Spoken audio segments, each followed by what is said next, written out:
The CEO had just dropped his wife off at home when he heard her scream in terror. Panicked, he immediately got out of the car and rushed upstairs, only to find his wife being harassed by her scheming stepsister. She was about to fall. He quickly stepped forward and steadied his pregnant wife, then sternly warned her stepsister, "Do you dare to try touching her again?" But her stepsister showed no restraint and arrogantly claimed that her boyfriend was the top executive of the richest group, unaware that the person in front of her was actually the CEO of the richest group. Now she was in big trouble. After this incident, the CEO wouldn't let his wife take even a single extra step. Once they got home, he not only arranged for all kinds of custom-made clothes for her, but also hired a nutritionist and a postpartum care specialist to come to their home and provide round-the-clock care for his wife.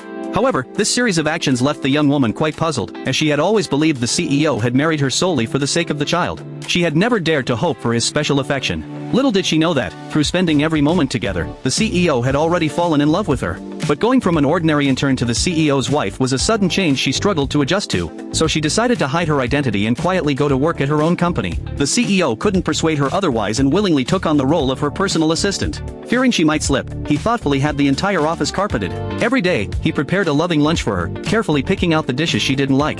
Seeing his wife eat so heartily, a smile of happiness would involuntarily spread across his face, his eyes filled with nothing but adoration. He was always by her side, watching over her.